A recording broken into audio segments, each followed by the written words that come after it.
Muchísimas gracias por haberme invitado. Repito, es un enorme placer estar aquí y es una enorme satisfacción ver la sala llena y ver el éxito de esta jornada, por la que felicito muy sinceramente a todo el equipo directivo de la Asociación Venezolana y singularmente a su presidente, Leonardo Palacios. Muchas gracias, Leonardo. Bueno, después de esto vamos a las cosas serias. Es una broma. Vamos a hablar, es más bonito hablar de la amistad que del impuesto sobre la renta, sin duda alguna, pero ahora toca hablar del impuesto sobre la renta. Cuando se me planteó un tema para iniciar estas jornadas y cuando se me dijo que el tema fundamental iba a ser la necesaria reforma de la imposición sobre la renta, con lo cual el propio título del tema fundamental de estas jornadas ya incluía un matiz importante, la necesaria reforma, por tanto incluía un pronunciamiento sobre la exigencia de reformar la imposición sobre la renta en Venezuela, se me ocurrió que podíamos hablar e intercambiar ideas sobre cuáles son las tendencias actuales en la imposición sobre la renta a nivel internacional. No por la intención de que estas tendencias sirvan necesariamente de modelo. Cada Estado debe adoptar sus decisiones de política tributaria y entre esas decisiones debe incluir la composición y la estructura de su impuesto sobre la renta, pero sí es evidente que en un mundo globalizado, con una creciente tendencia a la estandarización de los sistemas tributarios, donde los sistemas tributarios se parecen cada vez más unos a otros, donde sin necesidad de que haya una armonización o una unificación, los países tienden a alinear sus sistemas tributarios con las tendencias internacionales porque eso se considera que es bueno, pues evidentemente comentar los grandes debates, las grandes cuestiones que se están tratando a día de hoy en la imposición sobre la renta en Europa y en el contexto internacional, me dio la sensación de que podía ser útil para el debate de la reforma de la imposición sobre la renta en Venezuela. Y eso es lo que me propongo. Hablar durante un plazo razonable, porque además me dijeron que iban a ser implacables con el tiempo y me lo creo, hablar durante un plazo razonable sobre la reforma de la imposición sobre la renta y sobre algunos problemas que plantean, algunos problemas jurídico-tributarios que plantea este impuesto esencial en todo sistema tributario moderno. Porque es evidente que no puede existir un sistema tributario moderno sin un impuesto sobre la renta.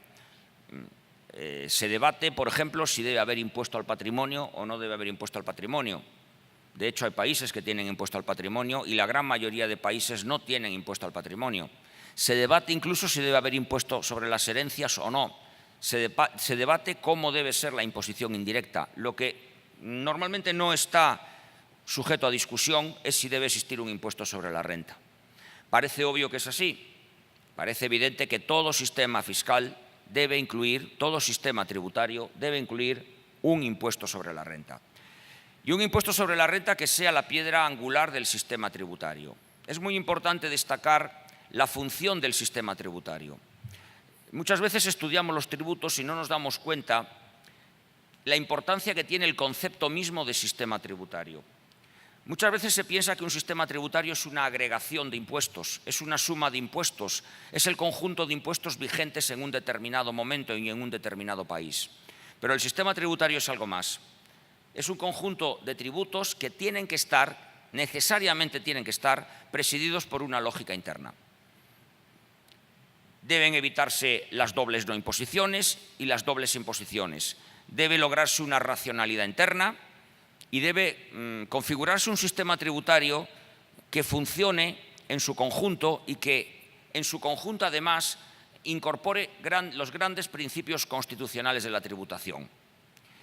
Por ejemplo, la capacidad contributiva no tiene que realizarse individualmente a través de los distintos impuestos, sino a través del conjunto de impuestos del sistema tributario en su conjunto. Y en ese sistema tributario, el impuesto sobre la renta es la piedra angular.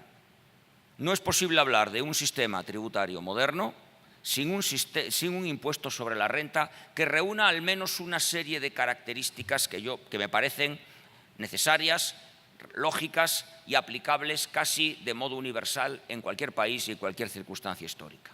Por lo tanto, no puede haber un sistema tributario sin un impuesto sobre la renta. ¿Por qué? Porque la propia capacidad económica lo exige. El principio de capacidad económica, junto con el principio de legalidad, son los grandes principios que presiden la tributación en un sistema tributario moderno y en un Estado de Derecho moderno. La legalidad es esencial en relación con todo el sistema tributario. La implantación del impuesto sobre la renta debe hacerse por el órgano que tiene representación y que encarna la soberanía popular, el poder constituido, no el poder constituyente. No es el poder constituyente el que tiene que modificar el impuesto sobre la renta. Y el impuesto sobre la renta encarna, sin lugar a dudas, la mayor expresión de capacidad económica. La capacidad económica, en su manifestación más directa, es la renta, tanto de las personas físicas como de las personas jurídicas. Y aquí tenemos ya la primera pregunta. Cuando un sistema fiscal afronta el gravamen de la renta y lo hace en el marco de un sistema tributario, ¿es mejor tener un solo impuesto que grave la renta tanto de las personas físicas naturales como de las personas jurídicas? ¿O es conveniente que exista un impuesto destinado solamente a gravar la renta de las personas naturales y que la renta de las personas jurídicas se grave en un impuesto diferente? En la experiencia comparada existen fórmulas de todo tipo. En América Latina es bastante habitual que exista un solo impuesto sobre la renta que grava tanto a las personas físicas como a las personas jurídicas.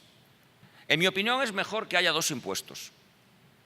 Fundamentalmente porque en el caso de las personas físicas, y luego hablaré de ello, un impuesto sobre la renta que exprese la exigencia de capacidad económica debe incorporar la regla de la renta disponible y debe articular mecanismos para que no se grave el mínimo vital.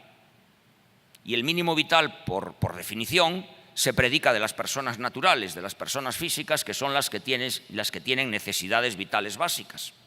Las personas jurídicas tienen una renta que plantea problemas demasiado específicos para tratarlos en un impuesto común. Puede que luego aparezca el tema, pero evidentemente en las personas jurídicas y especialmente en las compañías mercantiles, el gran problema de la definición de una renta gravable está en el hecho de si esa renta puede basarse en el beneficio contable o si la ley fiscal debe hacer una definición autónoma de renta gravable para las personas jurídicas. Es decir, los problemas son tan específicos que lo aconsejable, a mi juicio, es que existan dos impuestos y que la imposición sobre la renta, tal y como la entendemos, se reserve a los impuestos que gravan a las personas físicas, mientras que la imposición sobre la renta de las compañías y de las personas jurídicas se trate en un impuesto diferente donde se resuelvan o se intenten resolver los problemas muy importantes de la determinación del beneficio contable y la relación que el beneficio contable tiene con la renta gravada por las normas tributarias. Me voy a centrar, por tanto, en la imposición de la renta de las personas físicas, porque, repito, entiendo que un impuesto sobre la renta debe destinarse fundamentalmente al gravamen de las personas físicas y dejar el gravamen de las personas jurídicas para un impuesto diferente. Por tanto, a partir de aquí, la pregunta es, ¿existen reglas universales para decir cómo se puede hacer un buen impuesto sobre la renta de las personas físicas? ¿Existe un patrón universal o lo que se suele conocer como la libre disposición del legislador? Es decir, la libertad que tiene el legislador para definir los tributos en el marco del ordenamiento constitucional es absoluta y, por tanto, cada país define el impuesto sobre la renta como lo estima oportuno. Evidentemente, esto es así. Cada país tiene capacidad legislativa para establecer un impuesto sobre la renta con sus propias características, pero en los últimos años y en la línea de esa propensión a la estandarización de los sistemas tributarios, vemos que a nivel internacional se han formulado propuestas sobre cómo puede ser o cómo puede establecerse un impuesto sobre la renta ideal, válido para cualquier país y objetivamente bueno. Es decir, hay estudios a nivel internacional que pretenden formular propuestas para lograr lo que podríamos llamar una racionalidad objetiva, establecer cómo objetivamente debe ser un impuesto sobre la renta y formular reglas de carácter universal que valgan para cualquier legislador en cualquier tiempo y en cualquier momento. Esto evidentemente hay que matizarlo. Los sistemas fiscales operan sobre la realidad social y económica de los distintos países y no es lo mismo un modelo de impuestos sobre la renta para un país desarrollado que para un país en vías de desarrollo. Pero dejando en cuenta ese matiz, nos encontramos, sobre todo desde el punto de vista académico, con propuestas en las que se pretende decir cómo debe ser un impuesto sobre la renta y qué características tendría un impuesto sobre la renta moderno, como propuesta fundamentalmente dirigida a los órganos legislativos. Entre todas estas propuestas, hay una que ha destacado por encima de todas, que es el informe Mirrlees, que se hizo y que se elaboró por un grupo de académicos, de expertos de la Universidad de Oxford, capitaneados por el profesor Mirrlees, y que se publicó en el año 2013. Es un extensísimo informe que tiene un título muy sugerente: Informe sobre la definición de un sistema tributario ideal.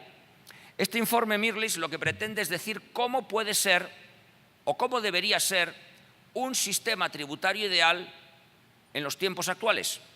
Cómo debería ser un impuesto a la renta, cómo debería ser un impuesto al consumo, cómo se pueden gravar las herencias, si debe haber o no debe haber impuestos ambientales. Todo eso aparece en un completísimo informe que ha tenido una enorme influencia en los últimos años en la definición de las políticas fiscales de los distintos países.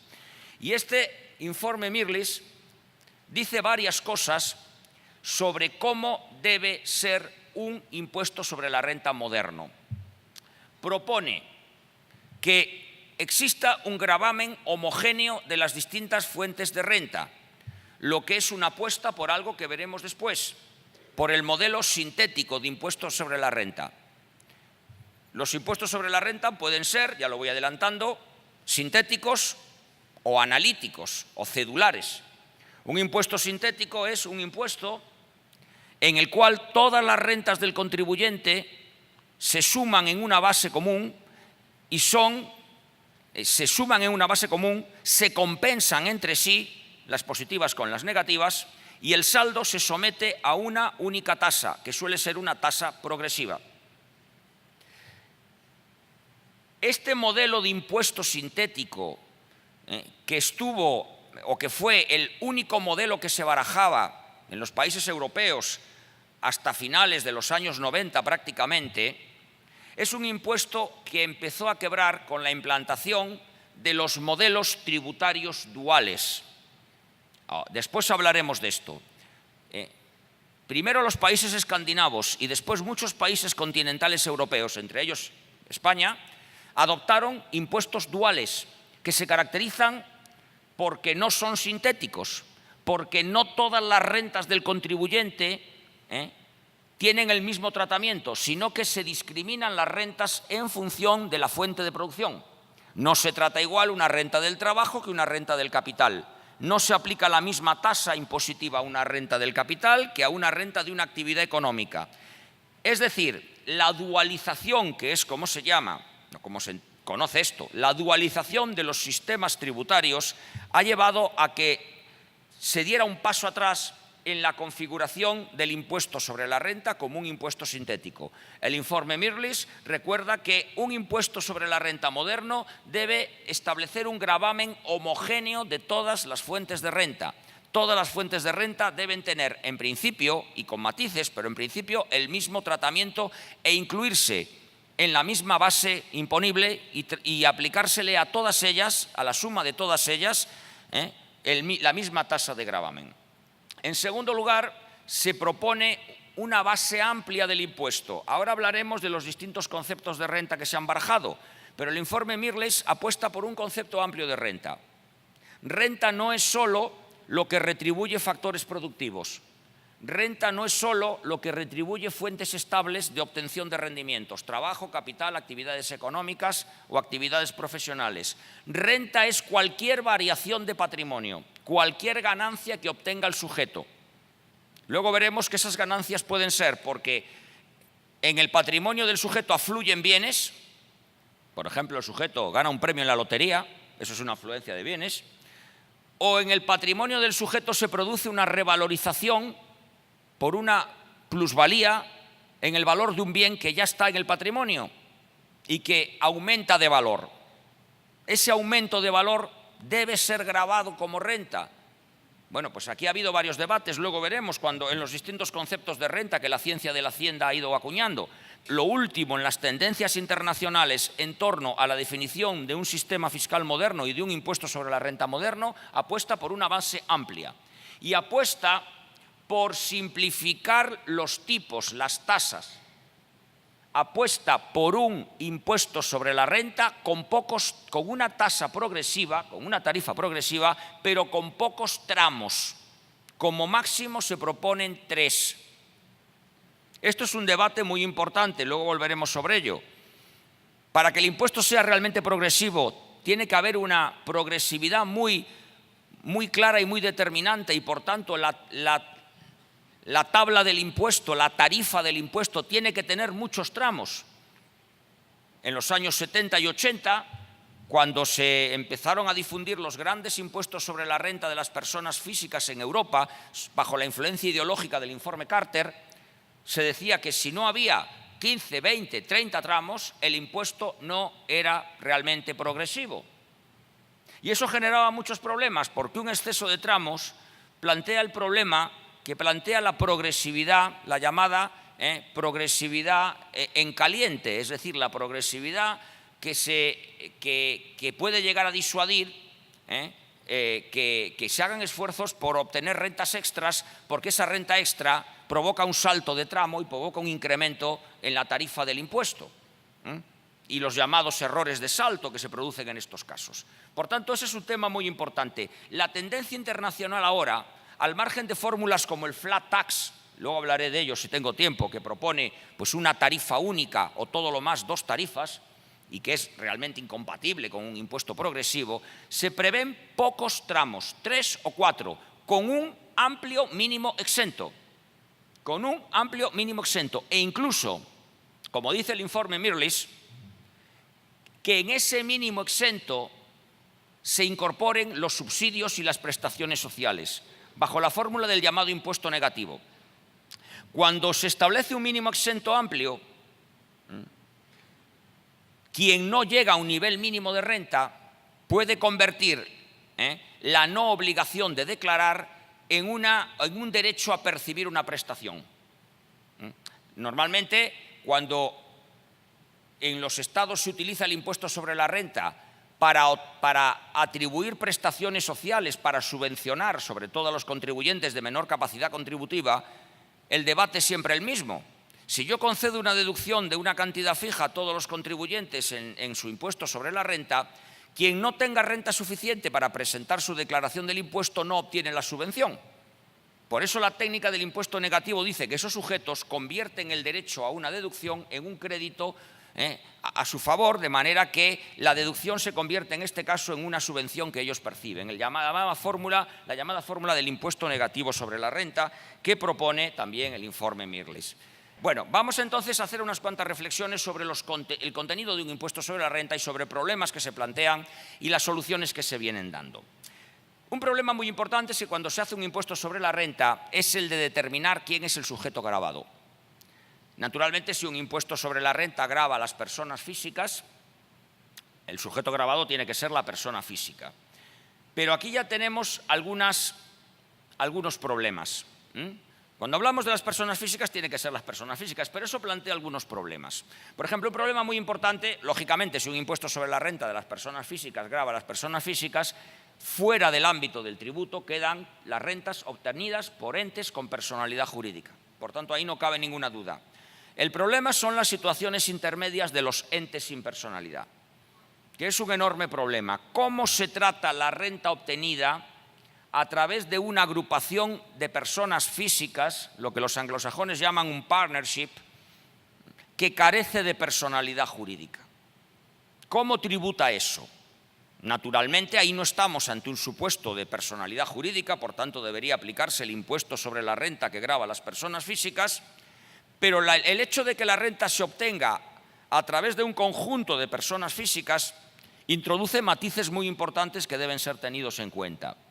Pues bien, ahí se admite que la tendencia puede ser o a decisión del legislador o bien configurar los entes sin personalidad como si fueran personas jurídicas, o bien utilizar una solución de transparencia fiscal, llamémosle así, desconocer el ente, hacer tabla rasa del hecho de que la renta se obtiene a través de un ente que constituye una agrupación de personas físicas y atribuir directamente esos rendimientos a las personas físicas que integran esa agrupación de personas. Este tipo de entidades, daros cuenta que se utilizan mucho en ciertas actividades económicas, por ejemplo, en las actividades profesionales. Por lo menos en mi país es muy habitual que grupos de profesionales, como pueden ser abogados, médicos, arquitectos, realicen conjuntamente su actividad económica, pero no lleguen a constituir una sociedad mercantil, sino que aporten, pongan en común dinero, se repartan las inversiones y los gastos y se distribuyan a partes iguales los ingresos que entran a través de la actividad que realizan conjuntamente. Pero no hay una sociedad mercantil, no hay una persona jurídica. ¿Cuál es el tratamiento? Bien, pues repito, aquí no hay una fórmula preestablecida.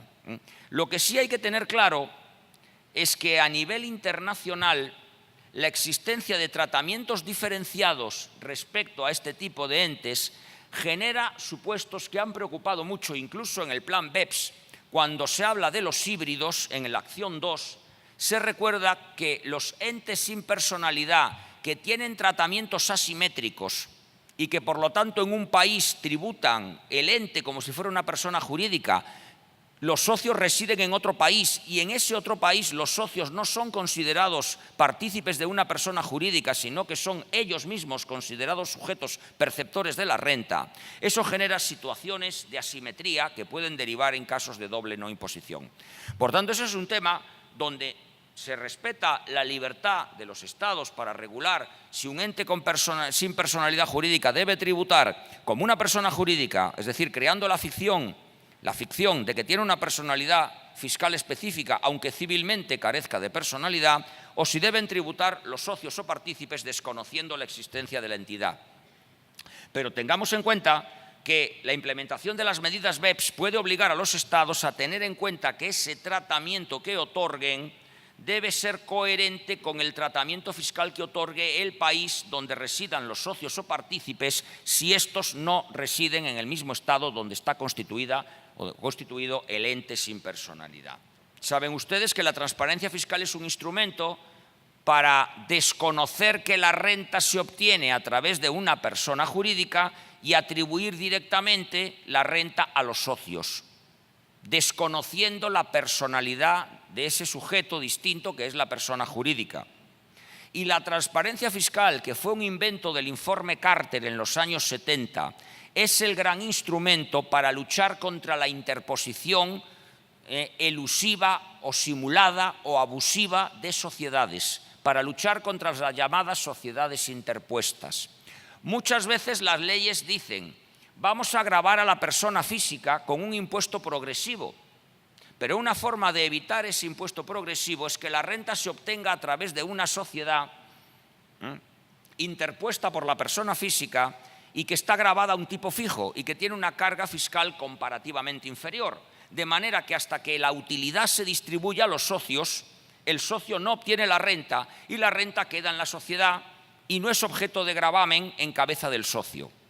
Para evitar esto y para luchar contra las llamadas sociedades interpuestas, es por lo que en muchos países, en ciertos casos de sociedades que realizan actividades pasivas, de tenencia de acciones, de tenencia de inmuebles, en algunos países de actividades profesionales, se les presume que son elusivas y a través de una técnica próxima a una cláusula especial antiabuso, que es la transparencia fiscal, la renta no se atribuye a la sociedad desaparece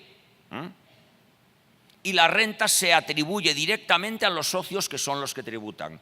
Es admisible la transparencia fiscal en tanto cambia el sujeto, en tanto obliga a tributar por el impuesto sobre la renta de las personas físicas a una renta obtenida por una sociedad y no repartida entre los socios. Yo entiendo que sí, siempre y cuando esa sociedad interpuesta sea realmente una sociedad elusiva. Esa sociedad interpuesta sea una sociedad simulada, una sociedad carente de realidad, creada exclusivamente para evitar que el socio persona física tribute. Obviamente no cabe la transparencia fiscal presumiendo, por ejemplo, que la creación de una sociedad por unos profesionales tiene siempre intencionalidad fraudulenta, que es algo que en mi país se ha venido haciendo en los últimos años. Como una sociedad tributa el 25% y un socio puede tributar hasta el 47%, si 3 abogados obtienen la renta a través de una sociedad, están defraudando, porque lo único que quieren a través de la sociedad es que la renta se obtenga por la sociedad y pague un 25%. Mire, no es así. La libertad económica implica que un abogado puede decidir libremente si ejerce en el mercado como persona física o lo hace a través de una sociedad mercantil. Y no puede usted calificar cualquier sociedad interpuesta como un supuesto de elusión o abuso. Eso no es admisible. Tercera cuestión muy importante en cuanto a los sujetos gravados en un impuesto sobre la renta. El problema que plantea la renta obtenida en el seno de la familia. Se ha hablado en algunos casos, por eso el informe Mirles se pronuncia claramente, de si en el caso de sujetos o de sujetos integrados en unidades familiares, es decir, sujetos casados y con hijos, la renta debe entenderse obtenida por la unidad familiar. Y la renta, habida cuenta de que en el marco de unidades de convivencia de carácter familiar funcionan las llamadas economías de escala y hay comparativamente un ahorro de ciertos gastos, es decir, no es lo mismo el consumo de electricidad, en términos generales, no difiere mucho entre dos cónyuges, dos personas en régimen matrimonial o una persona que está soltera, por decirlo de alguna manera. Pero por eso, en el primer caso, en el caso de la unidad familiar, hay un ahorro comparativo debido a la economía de escala, que siempre se da cuando hay unidades familiares. Y se dice, como funcionan las economías de escala, la renta en el caso de unidades familiares, que podemos entender que son los cónyuges y los hijos que conviven con ellos, la renta debe entenderse obtenida por la unidad familiar y, por tanto, todos los rendimientos de los miembros de la unidad familiar deben acumularse y tratarse como si fuera una renta única y aplicarse al conjunto de todos ellos la tasa del impuesto. Esto se ha dicho mucho y durante muchos años muchos países en Europa tenían esta fórmula. Nosotros en mi país tuvimos esta fórmula hasta que el Tribunal Constitucional, mediante una sentencia del año 1989, dijo que era inconstitucional obligar a los contribuyentes integrados en unidades familiares a sumar sus rentas y calcular una base imponible única. ¿Por qué? Se decía, porque fundamentalmente se produce una discriminación con aquellas uniones en las que no hay un vínculo matrimonial, con las llamadas uniones de hecho. Pero eso es una cuestión hasta cierto punto secundaria. El principal problema era que se violaba una regla esencial del impuesto sobre la renta, y es que es un impuesto individual. El impuesto sobre la renta debe gravar la renta de la persona física individualmente considerada, al margen de su integración o no en una unidad familiar. Eso lo dice el informe Mirles. Ahora bien, eso no significa que el hecho de que el contribuyente tenga cargas familiares sea irrelevante para el impuesto sobre la renta, ni mucho menos.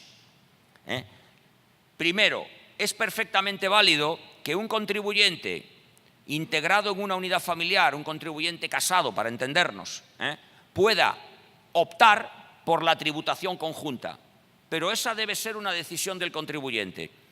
Si ambos cónyuges quieren optar por definir una base imponible única, pueden hacerlo, o por lo menos no es inconstitucional que se les dé la opción, pero la regla debe ser la tributación individual. Y en segundo lugar, como veremos después, las cargas familiares tienen una enorme importancia en términos de capacidad económica. El contribuyente que tiene cargas familiares tiene menos capacidad económica que el contribuyente que no tiene. Y esto es así, y esto es lo que se llama en la lógica una verdad apodíctica, no admite discusión. A igualdad de renta, ganando 100, tiene menos capacidad económica un contribuyente sin hijos que un contribuyente con 4 hijos. Eso es evidente y, por lo tanto, ese es un dato que necesariamente y por razones de capacidad económica, no de protección de la familia, que puede estar muy bien, pero no es la razón, es la capacidad económica, ese es un dato que debe ser tenido en cuenta, a mi juicio, a través del mínimo vital, que veremos después, pero deben tenerse en cuenta. Bien, otro tema muy importante en cuanto a la renta que se grava. sobre todo en contextos como el actual, donde hay una enorme internacionalización de la actividad económica en el marco de una economía que cada vez está más globalizada. El tema del punto de conexión, renta universal, renta mundial o renta de base territorial. Es una discusión muy importante, afecta a todas las fuentes de renta, pero afecta sobre todo a las rentas de actividades económicas y a las rentas de capital. ¿Por qué hay que optar? ¿Qué es mejor? Bueno, tradicionalmente vivimos en un contexto donde se ha asumido el principio de residencia ligado a la renta mundial. Los impuestos sobre la renta gravan la obtención de renta por residentes. Y esos residentes tributan por toda su renta mundial en el país de residencia. Ese ha sido durante muchos años un criterio asumido con carácter general, y en el caso de Venezuela, pues hace ya bastante tiempo que adoptó el criterio de renta mundial. Por tanto, es algo que normalmente no se discute. Claro, si se opta por la regla de renta mundial, hay que tener en cuenta que la renta mundial genera, en el actual contexto de internacionalización del poder tributario, enormes problemas. Solo dos que son de enorme calado. Siempre que un país adopta la regla de renta mundial, se van a generar situaciones de doble imposición internacional, jurídica o económica, porque eso va a significar que la renta gravada en el país va a ser también gravada en los países donde se obtiene, en los países de la fuente. Por lo tanto, por razones de capacidad económica incluso, porque este tema no se habla cuando se trata en el derecho internacional tributario los métodos de corrección de la doble imposición, pero la corrección de la doble imposición es una exigencia de justicia tributaria. Tema de, por ejemplo, que Gilberto Atencio, en su libro sobre el principio de no confiscatoriedad, lo dice, que hay una vertiente de justicia tributaria en la corrección de la doble imposición. Por razones de justicia tributaria, si se adopta la renta mundial, hay que adoptar mecanismos que mitiguen la doble imposición internacional, sistema de exención o sistema de crédito de impuesto. Eso es indispensable. No puede haber un gravamen de la renta mundial sin instrumentos para corregir la doble imposición jurídica y económica internacional. Segundo, la renta mundial genera un problema, y es un problema de pura lógica. La renta será mundial, pero la administración tributaria que aplica el impuesto es una administración nacional. Y eso crea una asimetría. ¿Se puede aplicar un impuesto de base que tenga como base una renta mundial con una administración tributaria que tiene su capacidad de actuación limitada por un ámbito estrictamente nacional? ¿Puede una administración nacional aplicar un impuesto de base internacional? Ese es un problema que solo se resuelve si hay intercambio de información. Es verdad que se ha avanzado mucho en los últimos años, es verdad que tenemos ahí el acuerdo multilateral de intercambio de información y el CRS, es verdad que Venezuela todavía no lo ha ratificado, pero evidentemente si se opta por renta mundial, la única manera de que el país sepa si el contribuyente está declarando de verdad su renta mundial es que pueda pedir información a otros países. Si no, la renta obtenida en el exterior se convierte en una renta que tributa solamente si el contribuyente quiere declararla, si no, no. Y esto es muy importante, porque la adopción del criterio de renta mundial no exime para tener los instrumentos necesarios para una aplicación del impuesto que respete las exigencias de capacidad económica, y para mí esos instrumentos son mecanismos de intercambio de información e instrumentos para corregir la doble imposición internacional. Bien. Recordando que en la actualidad hay una cierta tendencia a reivindicar la territorialidad. No es que se haya abandonado el paradigma de la renta mundial ligada a la residencia, pero sí hay una tendencia, una cierta tendencia internacional a recuperar lo que es la territorialidad como alternativa. No me voy a meter en ello porque obviamente no tengo tiempo. Muy bien, esto en cuanto a los problemas de quién es el sujeto de un impuesto sobre la renta y si debe ser una renta mundial o de base territorial. Tercer punto, ¿qué renta debe gravarse? Un impuesto moderno sobre la renta, ¿qué renta debe gravar? Bueno, pues aquí hay un tema que es extremadamente importante. Tradicionalmente, la ciencia de la hacienda, no el derecho, sino la visión económica de la hacienda pública, intentó formular conceptos de renta, diciendo algo así como que el legislador, cuando regula la renta que quiere gravar, está precondicionado por la existencia previa de unos conceptos de renta, de unos conceptos económicos de renta, que en cierta medida condicionarían la decisión del legislador. Es decir, habría una realidad prejurídica que sería un concepto de renta producto, un concepto de renta variación de patrimonio, y el legislador debería optar por uno o por otro, pero esos modelos serían realidades económicas que al legislador le vendrían dadas. Frente a quienes dicen que el legislador, a la hora de regular la renta gravada, crea una realidad jurídica y, por tanto, él es el artífice de la renta gravada y puede gravar lo que sea. El legislador puede, por ejemplo, crear lo que veremos ahora, que son las imputaciones de renta y gravar rentas ficticias que no existen, por diversos motivos. Yo tengo una vivienda vacía y no la pongo en alquiler. Y el gobierno, para penalizar a los que no ponen en alquiler las viviendas vacías, me estima una renta que no percibo porque la vivienda no está alquilada. ¿Puede el legislador inventarse una renta que no existe en la realidad? Quienes dicen que la renta es una realidad jurídica dicen que sí. El legislador define un concepto jurídico de renta que toma como presupuesto la realidad, pero no tiene que acomodarse a la realidad. Frente a quienes dicen que hay un concepto económico de renta que es previo y que en cierta medida vincularía al legislador. Bueno, yo creo que evidentemente el legislador tiene capacidad para definir un concepto de renta, puede partir de las visiones económicas o de los conceptos económicos de renta, pero evidentemente tiene libertad de configuración. Ahora bien, está limitado por los principios constitucionales. Está limitado por los principios constitucionales y no puede, por ejemplo, utilizar ficciones tributarias que vayan contra las exigencias de justicia tributaria. Ahora lo matizamos. Primero, durante mucho tiempo se habló de renta como renta producto. La renta era exclusivamente la que remuneraba las fuentes estables de obtención de rendimientos, los factores productivos. Y así un impuesto sobre la renta solo gravaba rentas del trabajo, rentas de capital y la combinación de ambas mediante la ordenación material de medios personales y materiales. La ordenación de medios materiales y personales es la actividad empresarial y la actividad profesional. Esos serían los únicos tipos de renta. Este concepto de renta, que se ha manejado mucho, tenía un problema, y es que quedaban fuera todas las rentas extraordinarias que deben gravarse. Las rentas procedentes de afluencias extraordinarias de bienes o de dinero al patrimonio, que también son renta y que deben gravarse. Y poco a poco se fue superando este criterio de renta-producto. Y se optó por un criterio llamado renta-flujo. La renta no es solo la remuneración del trabajo, del capital o de la actividad económica. La renta es todo flujo de riqueza que desde terceros fluye al contribuyente en un periodo dado. Por lo tanto, todo lo que llega al patrimonio del sujeto, todo lo que entra al patrimonio del sujeto, aunque no sea como consecuencia de la obtención periódica de ciertos rendimientos que proceden de fuentes estables, es renta. Este criterio parece más razonable porque permite gravar rentas obtenidas ocasionalmente.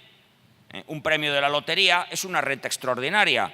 Nadie entendería que se pagaran impuestos sobre la renta por la obtención de un salario o de una retribución por dividendos y no se pagaran impuestos por ganar un premio a la lotería y por obtener una renta extraordinaria. Con este criterio, un premio de la lotería integraría el concepto de renta en el sentido de que sería una afluencia de dinero extraordinaria al patrimonio del sujeto. Por tanto, el concepto de renta se amplía. Esta idea es muy clara. Hay renta siempre que hay variación del patrimonio. Siempre que el patrimonio varía entre el primer día y el último día del periodo del ejercicio impositivo. Todo lo que sea variación de patrimonio es una renta que debe gravarse. Ahí tenemos, por lo tanto, que son rentas, además de las que proceden de fuentes estables, las rentas que provienen de afluencia de bienes del exterior, como en el caso de la renta flujo. Si yo obtengo un premio en la lotería, hay una variación en mi patrimonio, porque en mi patrimonio entra el importe de ese premio, pero además se incluyen las variaciones de patrimonio que derivan de las plusvalías de bienes. Es decir, también sería renta el hecho de que yo tenga un bien en mi patrimonio que compré por 10 y que vendo por 50. En el año en que obtengo esa diferencia, porque monetizo la revalorización del bien, hay una renta que, según el criterio variación de patrimonio, debe tributar. Por lo tanto, este es el concepto más amplio de renta, porque se grava todo, por decirlo de alguna manera, y es el que defiende el informe Mirrlees. Se grava la obtención de renta a través de fuentes permanentes, se grava la afluencia de bienes y se grava las variaciones de patrimonio derivadas de la monetización de plusvalías por la salida de bienes del patrimonio. Aquí se plantean también varios problemas. Primero, cuando se habla de gravar las ganancias patrimoniales por la salida de bienes, parece que en principio solo se gravan aquellas donde la ganancia se monetiza. Me explico. Si yo he comprado algo por 10 y lo vendo por 50, obtengo 50 en dinero, pongo de manifiesto la revalorización del bien y por tanto es lógico que tribute. Pero si yo en vez de vender el bien lo dono, lo regalo, no monetizo nada, porque si lo regalo no obtengo un precio a cambio, no obtengo dinero, pero el bien que sale del patrimonio se ha revalorizado durante todo el tiempo en que ha estado en mi patrimonio. Cuando yo lo compré valía 10 y cuando sale, a pesar de que no lo vendo, sino que lo regalo, vale 50. Debe gravarse esa diferencia de patrimonio aun cuando no se monetizó porque yo no obtuve dinero, porque el bien lo doné, no lo vendí. Tema muy importante. Hay países que dicen que no, otros que sí, en el caso de España, por ejemplo. Y otro tema muy importante, si gravamos la variación de patrimonio por la salida de bienes o por la afluencia de bienes, no se deben gravar las afluencias de bienes cuando no hay variación de patrimonio. Por ejemplo, el caso que se presenta con las indemnizaciones. Si yo obtengo dinero por una indemnización, pero esa indemnización compensa una pérdida, vamos a decir que equivalente, si yo obtengo 100 por una indemnización que me compensa una pérdida de otros 100, de un bien o un derecho, una indemnización por una expropiación, por ejemplo, o una indemnización por la pérdida, por la producción de un daño, que después de una sentencia judicial se me reconoce una indemnización, debe gravarse esa renta que entra en el patrimonio del sujeto. Es una afluencia, pero no provoca una variación en el patrimonio, porque ese dinero compensa una pérdida previa que yo he tenido. El patrimonio en su conjunto vale lo mismo. ¿Debe gravarse esa entrada? Yo entiendo que no. La jurisprudencia en España, alguna sentencia menor ha dicho que no también, pero el Supremo mantiene que sí. Por tanto, este es un tema que me parece extremadamente importante. Bien, esto, naturalmente no podemos hablar de impuestos sobre la renta de personas físicas si no tenemos en cuenta el principal elemento de personalización del tributo, que es el mínimo vital. El mínimo vital tiene un antecedente teórico que es la doctrina norteamericana de la renta disponible, que dice: solo se puede gravar aquella renta de la que dispone el contribuyente. Y la renta de la que dispone el contribuyente es la renta que obtiene menos la parte de esa renta que necesariamente tiene que destinar a sufragar gastos imprescindibles de alimentación, de vestido, de educación, de vivienda, etcétera, etcétera. Eso ha dado lugar al concepto de existence minimum, de mínimo existencial, que es una creación de la jurisprudencia del Tribunal Constitucional alemán. Hay muchísimas sentencias del Tribunal Constitucional alemán interpretando el concepto de mínimo existencial y es un problema muy importante. Nadie discute que tiene que haber una subjetivización del tributo. Nadie discute que hay que tener en cuenta ese mínimo vital y que tiene que haber un mínimo de renta que no puede ser gravado. Tampoco se suele discutir que ese mínimo vital tiene que estar en relación con lo que decíamos antes, las cargas familiares. No puede ser igual el mínimo vital de una persona sin hijos que de una persona con 4 hijos. Eso es evidente. Eso es evidente y es tan evidente que yo creo que no admite discusión alguna. El problema siempre se suele plantear con la traducción práctica de estas técnicas de mínimo vital. ¿Cómo se articula el mínimo vital? Tradicionalmente el mínimo vital se articulaba de una manera muy sencilla. Se descontaba de la base del impuesto un importe que era el equivalente a la renta no disponible. Es decir, todo contribuyente dejaba una parte de renta sin gravar y eso se hacía descontando ese importe de la renta que luego sería gravada, a la que luego se le aplicaría la tasa del impuesto. Claro, como el impuesto a la renta es progresivo, eso generó una crítica que ha calado, y yo creo es absolutamente infundada, que es la que dice, no, es que esa forma de llevar a cabo la articulación del mínimo vital favorece a los ricos porque favorece a las rentas más elevadas. El razonamiento es muy claro. Si yo estoy en el tramo del 20% y descuento 100, me ahorro 20. Pero si yo tengo más renta y estoy en el tramo del 40% y descuento 100, me ahorro 40. Con lo cual la conclusión es, cuanto más alto sea su tipo impositivo, su tasa, es decir, cuanto más dinero gane usted, el ahorro comparativo por la aplicación del mínimo vital es mayor. Creo que se entiende, ¿no? Claro, esto es un argumento falaz, absolutamente falaz, porque estamos hablando de una cuantía que reduce la capacidad económica. Evidentemente favorece más a los que están en el tramo superior, naturalmente. Pero también a nadie se le ocurre, si un abogado está en el tramo del 20%, se compra una computadora y la deprecia, tiene un ahorro fiscal menor que un abogado que está en el tramo del 40% se compra una computadora y la deprecia. Y nadie se escandaliza por eso, digo yo, ¿no? Y naturalmente el abogado que paga el salario de la secretaria y lo deduce como gasto y está en el 40%, se ahorra más que el mismo que paga el mismo importe, el mismo salario, se lo deduce y está en el 20%. Y tampoco nadie se escandaliza por eso. Por tanto, repito, que me parece un argumento absolutamente falaz y que entiendo no evita el razonamiento de que el mínimo vital debe operar reduciendo la cuantía gravada. Otro tema muy importante de si la renta gravada tiene que ser una renta obtenida lícitamente. Este es uno de los temas más bonitos, porque admite muchísimas discusiones, y es que cuando se grava la renta y se dice que gravamos la renta obtenida por el contribuyente, la renta gravada tiene que haber sido obtenida lícitamente, o lo que es lo mismo, dicho de otra manera, ¿se deben impuestos por rendimientos obtenidos de fuentes ilícitas? Esto es lo de Al Capone, ¿no? No se le pudo probar que participaba en la venta ilegal de whisky en Chicago, pero se pudo probar que toda la actividad que realizaba y cuyos rendimientos procedían de una actividad ilícita no pagaba impuestos, por tanto se le procesó por delito de evasión fiscal. Y eso se ha hecho muchísimas veces, por ejemplo, en mi país con delitos contra el narcotráfico. Cuando no se podía probar o cuando se habían anulado pruebas, al final se condenaba por delito contra la hacienda pública. El debate es, ¿una renta de origen ilegal es una renta?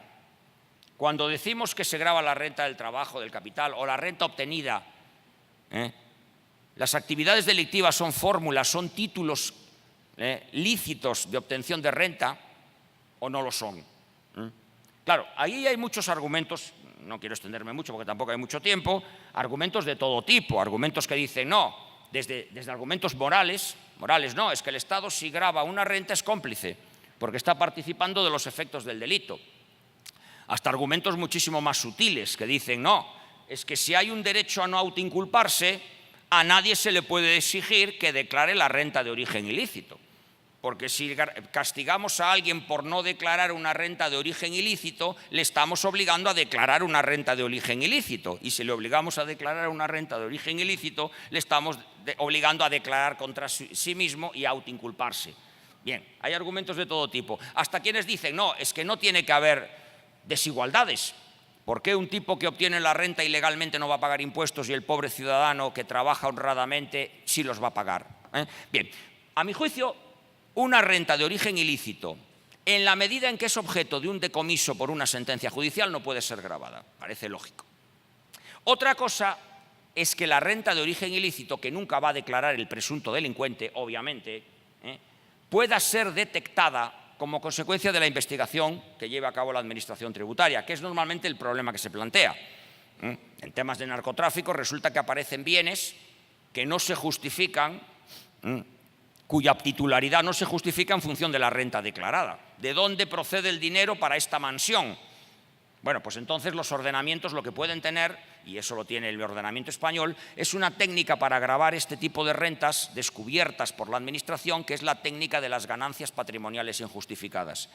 Usted declara unos ingresos, pero de mis investigaciones aparece un bien bien directamente suyo, bien a través de una sociedad interpuesta, pero de la que usted es el beneficiario económico real, un bien que no se corresponde con la renta declarada. O justifica usted la procedencia de los fondos para adquirir ese bien, o el valor de ese bien es objeto de gravamen. Esa es una técnica que se utiliza con muchísima frecuencia y que yo entiendo que es perfectamente válida y que permite gravar en las condiciones normales, que es cuando se descubren rentas de origen ilícito, estas rentas obtenidas ilícitamente. Bueno, pues en cuanto a la cuantificación, ya no voy a detenerme en el impuesto dual, simplemente en cuanto a la cuantificación de la renta y el tener en cuenta estos elementos fundamentales en la determinación de la cuantía a gravar. Hay dos cosas que a mí me parecen muy importantes, están por aquí. Una es la cuestión relativa al principio del neto. Bueno, está por aquí, en algún sitio. El principio del neto significa que la renta se tiene que gravar por exigencias de capacidad económica neta, es decir, que es necesario reconocer la deducción de los gastos necesarios y que no se puede utilizar elementos formales para impedir la deducción de gastos que realmente se han producido. Esto es muy importante porque frecuentemente las administraciones impiden la deducción de gastos aduciendo defectos formales, por ejemplo, en las facturas, o estableciendo supuestos de prueba tasada. Cuando yo no tengo factura, pero puedo probar por otro medio de prueba que el gasto se ha realizado, esa deducibilidad debe permitirse, porque la deducibilidad del gasto es una cuestión de capacidad económica, de lo que llaman los alemanes el Nettoprinzip, principio del neto. Segunda cuestión fundamental en la cuantificación de la renta. Las ganancias puramente nominales no deben gravarse por razones de capacidad económica. Las variaciones de patrimonio o las rentas que se pueden gravar son las que responden a una revalorización real de los bienes. Si no hay una revalorización real de los bienes, sino que esa revalorización no se debe a un aumento del valor de los bienes, sino a un deterioro de la moneda, las ganancias nominales no pueden ser objeto de gravamen. Yo aconsejo la lectura de un voto particular del magistrado catedrático de Derecho Tributario del Tribunal Constitucional Español, Álvaro Rodríguez Bereijo, en una importantísima sentencia en España del año 90, donde dice claramente que vulnera la capacidad económica el gravamen de rentas nominales. Había una que ponía muchas gracias, ha desaparecido, pero lo digo yo en viva voz. Muchas gracias por su atención.